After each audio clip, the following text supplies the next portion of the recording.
Umumnya usaha pasti begitu. Lu usaha nih keluar nih jual apa? Pecel lele, ayam goreng. Lu pasti dapat cibiran pertama dari siapa? Dari bini lo misalnya. Mau bisa dagang lo. Mau ujung-ujung utang gitu. Ya enggak? Tapi itu juga dari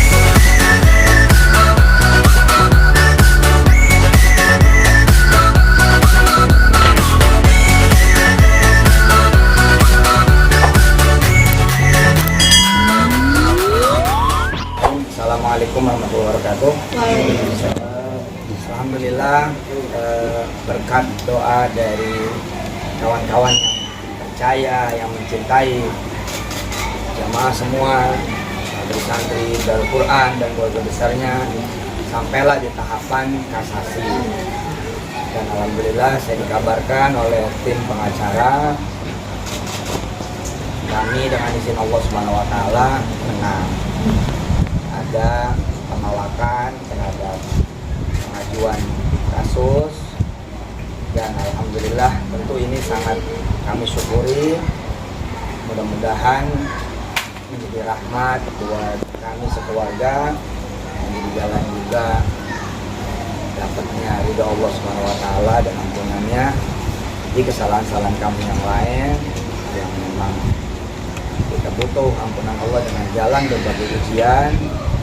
Dan selebihnya terima kasih kepada Dewan Hakim, Majelis Hakim. Insya Allah mudah-mudahan Allah terus menjaga kita semua, amin ya Allah ya Rabbal Alamin. Terima kasih juga kepada kawan-kawan dari tim kuasa hukum, tim pengacara sudah bekerja dengan baik dan pada ikhlas semuanya. Insya Allah menjadi kebaikan juga buat keluarga besar Darul Quran, perjalanan dakwah, perjalanan pesantren, perjalanan kemudian gerakan tahfiz di Indonesia. Itu saja yang bisa saya sampaikan atas nama pribadi dan keluarga. Sekali lagi terima kasih kepercayaannya dan sekaligus ini juga menjadi momentum. Mudah-mudahan saya pribadi bisa menjadi yang jauh lebih baik lagi ke depannya dan jauh lebih manfaat. Saya kalau bagian itunya mempercayakan kepada tim kuasa hukum. Jadi nanti saya kasih nomor saja dengan kuasa hukum kami. Jadi silakan bisa kontak mereka untuk detail soal putusannya. Mungkin melalui prosesnya seperti apa kita? Prosesnya proses normal aja kayak biasa ya. Dari awal kami sudah mempercayakan penuh kepada tim kuasa hukum dan pengacara. Sepertinya saya nggak ada bedanya, dakwah sana dakwah sini, sehari ceramah bisa 3-5 tempat. Kadang-kadang kalau keluar kota seperti baru-baru ini ke Sulawesi Utara, Sumatera Selatan, dan Sumatera Utara, ya dakwah bukan cuma dari satu tempat ke tempat lain di satu kota, tapi satu tempat di satu hari bisa 3 kota. Saya konsentrasi di situ aja sambil saya bilang kepada Allah Subhanahu wa taala, ya Allah, tolongin saya, bersihin nama saya, ampunin saya, urusin urusan saya sebaik-baiknya ya Allah. Selebihnya saya nggak akan ngurangin porsi dakwah, masih tetap ngajar di pesantren, masih tetap ngajar lewat online, itu saja. Nah kalau soal persidangan dan lain sebagainya, benar-benar kami serahkan kepada tim kuasa hukum dari mulai pengadilan negeri, banding dan kemudian kasasi. Keluarga gimana Pak? Kan ini cukup besar juga ya, dari 98. Ya kami juga bingung juga kan, ya dari mana ceritanya gitu kan. Tapi ya sudah, harus dihadapi kan, ya dihadapi saja gitu kan. Tapi keluarga pribadi ya, khususnya keluarga inti ya, istri, anak-anak, orang tua gitu, terhadap kemenangan ini juga nggak menjadikan kami jumawa apa-apa gitu. Kan banyak juga kemenangan sudah terjadi kan di tingkat pengadilan negeri pun luar biasa kan digempur sana sini gitu. Pengadilan bukan cuma satu tapi banyak, belum lagi kepolisian gitu. Nggak pernah juga kita menselebrasi kemenangan di tingkat apapun gitu, karena kami berpikir ini bukan kemenangan layaknya main bola gitu kan, tapi kan harus muhasabah juga sayanya gitu kan. Kan kadang-kadang kita punya kesalahan di A, bayarannya di B. Kita punya kesalahan di jalan A, bayarannya di jalan B. Jadi ya lebih kepada muhasabah gitu. Keluarga sendiri mikirnya bukan mikir senang yang terlalu senang, senang yang biasa saja sambil doa dan mendoakan. Mendoakan siapa? Ya mendoakan. Kalau emang ini menjadi kebaikan, mudah-mudahan tambah kebaikannya. Kalau ini menjadi keburukan, mudah-mudahan nggak jadi keburukan. Jadi kebaikan, namanya juga kemenangan kan begitu. Ya demikian. Ustaz, mungkin kemarin kan di tingkat banding kan Kak sempat kalah ya. Banding menang. Di banding menang. Menang. Di kasasi ini juga menang. Ya. Bukti yang Ustaz sampaikan ketika mungkin akhirnya di kasasi ini juga akhirnya dimenangkan.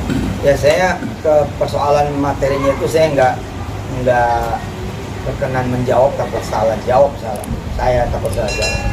Yang jelas pokoknya nggak mungkin kan juga dimenangkan tanpa ada sesuatu yang memang ada pertimbangan majelis hakim pastinya.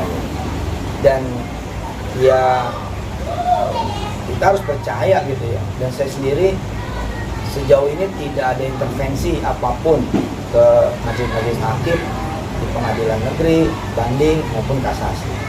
Gak pernah saya berinteraksi dengan hakim manapun, nggak ada gitu. Artinya sudah wes, pasrah wes gitu. Dan ini kan bukan perkara yang teman-teman tahu sebulan 2 bulan kan, perkara yang berlangsung lebih dari 5 tahun loh. Artinya sih kayak orang diledekin, saya udah biasa juga gitu maksudnya. Ya udahlah, jalanin hidup aja gitu.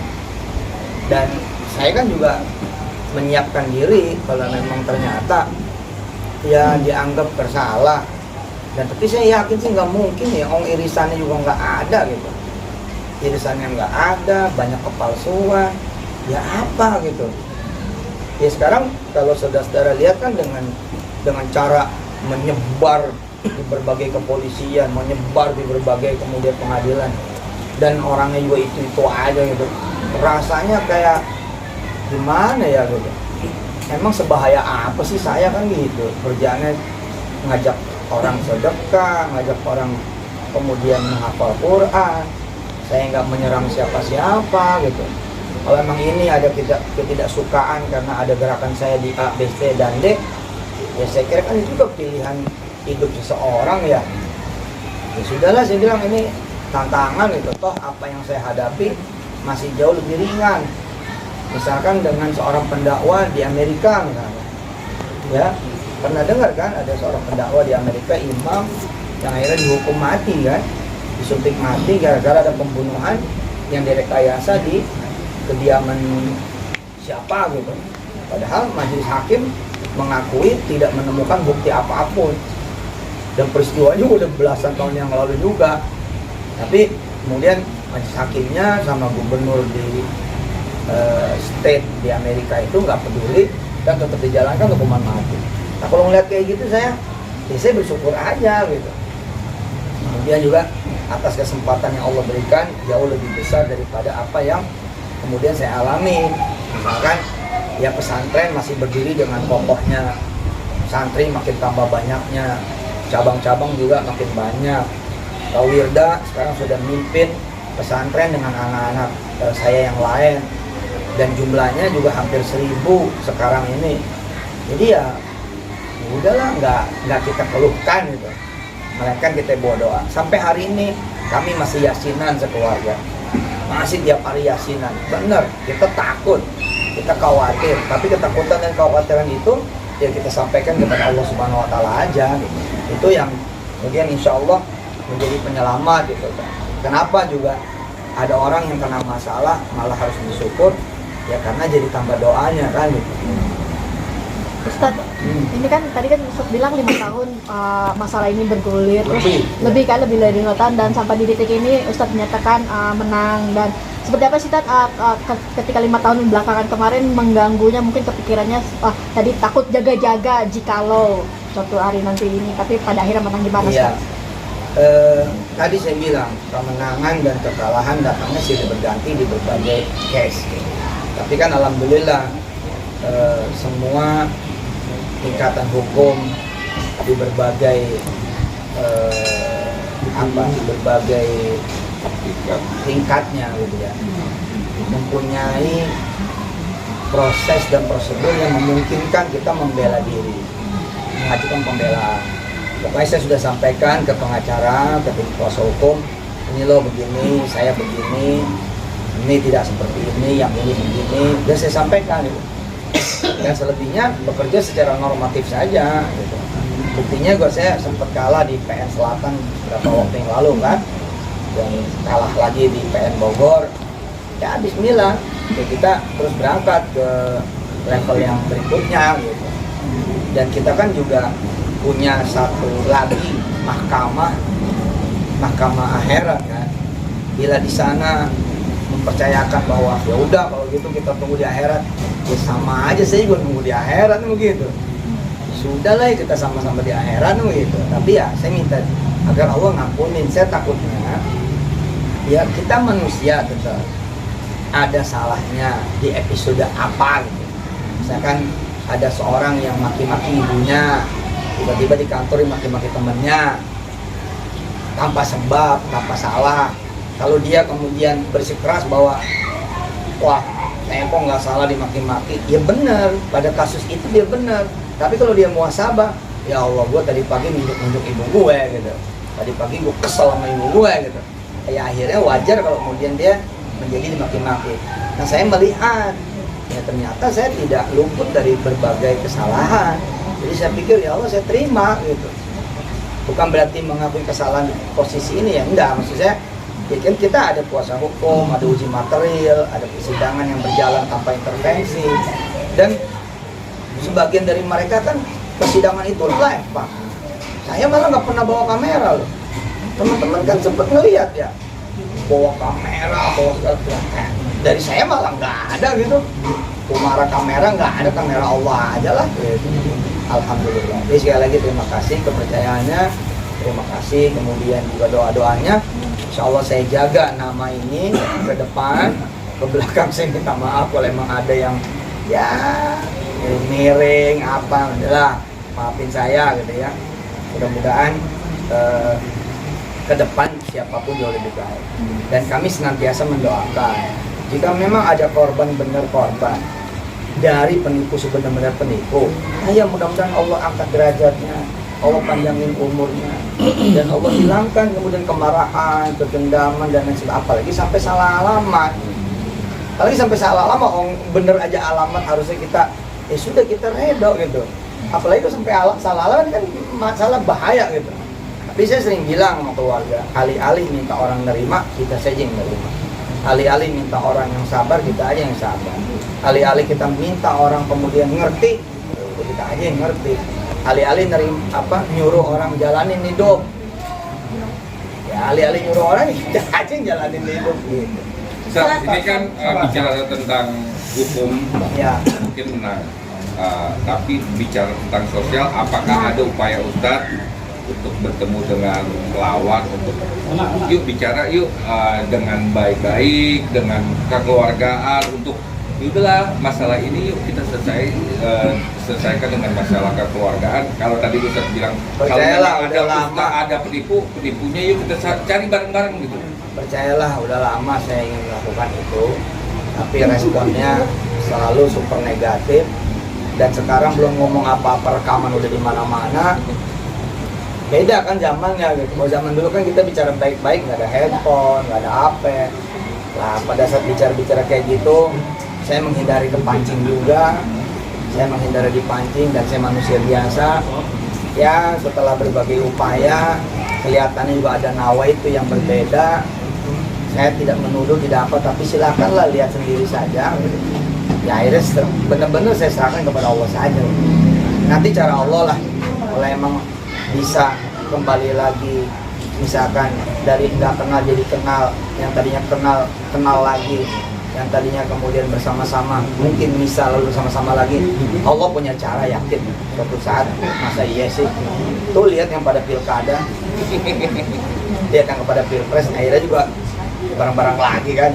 Masa iya juga. Tapi mungkin sekarang lagi episode gini kali, Tapi ntar masalah Israel ini kan tetap seperti kekerasan di karakter seorang Ustadz sendiri. Hmm. Nah, akankah case posisinya saja ataukah dari Ustadz sendiri ada rencana sesuatu bersama tim dari lawyer tersebut? mungkin ngakik balik Udah kepalang nama Ustadz jelek mungkin. Iya. Pengennya sih saya jadi ustadz betul ya. Teman-teman kan tahu. Yang penasaran kan bukan saya. Yang penasaran teman-teman sendiri kan. Saya sih enggak ya. Intinya ya serahkan sama Allah aja lah. Ya pokoknya saya minta diampunin. Kesono juga saya minta mereka diampunin. Terus yang benar-benar banyak orang yang tidak, banyak orang yang sebenarnya tidak ada urusan dengan saya, tapi karena ada provokasi dan lain sebagainya, lalu berhasil menganggap bahwa ini adalah kesalahan saya, maka itu pun saya doain itu, mudah-mudahan mereka dapat rahmat, dibantu sama Allah, didampinginya dan sebagainya. Ustaz, ini apa upaya yang akan Ustaz lakukan selanjutnya? Tapi saya ada senangnya loh, ngelihat angka 98 triliun itu. Mudah-mudahan gue dapat duit sebanyak itu juga. Banyak amat duitnya itu ya. Ya Allah. Apa tadi pertanyaannya? Upaya selanjutnya Ustaz. Hidup kayak biasa aja. Kan kalau saya lagi jadi ustadz ya, ini kan kadang-kadang kita mikir gini, saya bisa ngajarin orang, yang mudah-mudahan saya bisa menjalankan ajaran itu. Sama aja benda, kejadian, nama itu bukan punya kita, tapi punya Allah Subhanahu wa Ta'ala. Maka ketika benda itu hilang, nama baik itu jadi buruk. Oke? Situasi nggak enak, situasi enak jadi nggak enak. Ya kita kembalikan kepada Allah saja lagi gitu. Dan nyatanya sebenarnya nggak ada yang berubah kok gitu. Nggak ada yang berubah gitu. Contoh teman-teman aja lah muka-muka lama dari tahun 2006-2007 gitu. Nggak ada yang ngirim ke saya juga gitu. Oke-oke aja gitu. Sebagian yang baru juga kelihatannya nggak masalah tuh sama saya gitu.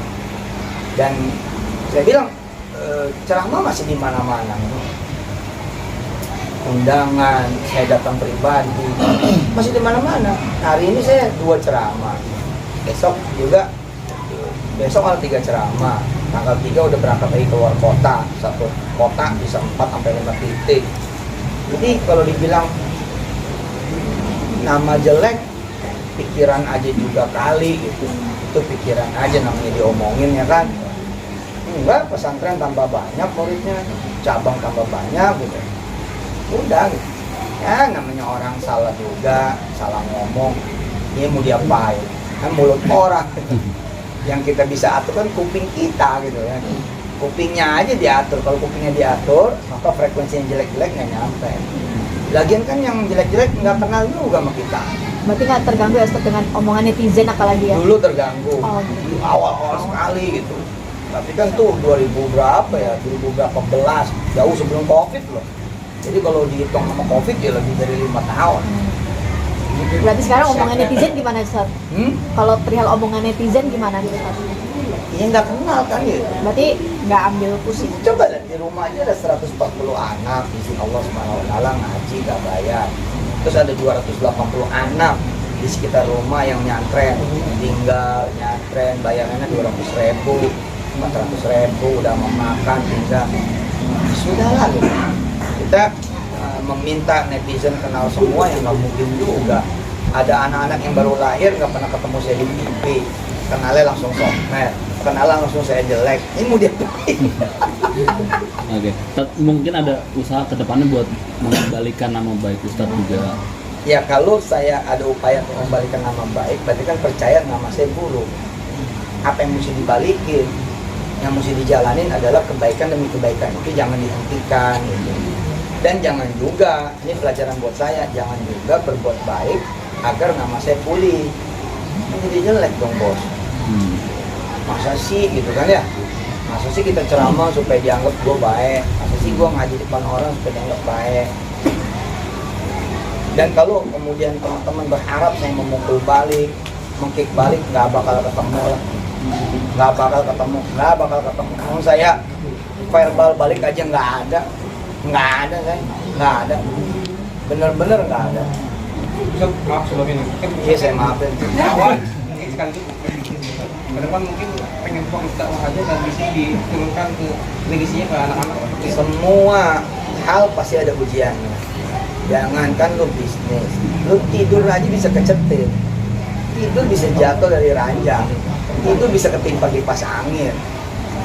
Nah, menurut saya sih jangan ada yang dikendorin gitu, jangan ada yang kendorin, tapi diperbaiki, ya. Dan umumnya usaha pasti begitu. Lu usaha nih keluar nih jual apa? Pecel lele, ayam goreng. Lu pasti dapat cibiran pertama dari siapa? Dari bini lo misalnya. Mau bisa dagang lo, ujung-ujung utang gitu. Ya nggak? Tapi terus kita dagang terus, alhamdulillah Ji, bangkrut gitu. Siapa yang nyumpain pertama? Bini juga bisa begitu. Atau sebaliknya nggak didukung oleh suami. Ngapain sih? Udah di dapur aja kan. Itu pasti ada tantangan. Nah, manakala berhasil, siapa yang menikmati duluan? Manakala berhasil, siapa yang kemudian tersenyum duluan? Ya orang terdekat juga. Itu pasti ujian. Nah, habis itu siapa? Habis itu mungkin tetangga, selain saudara. Siapa? Mungkin teman, mungkin pelanggan. Tapi lalui terus. Sampai akhirnya semua mengakui, oh betul Anda hebat. Oh betul Anda baik. Oh betul Anda bisa. Oh betul Anda sukses. Dan itu terjadi kok di pekerjaan juga. Misalkan saudara mau wawancarai seorang yang baru kerja di restoran Padang. Ini contoh ya.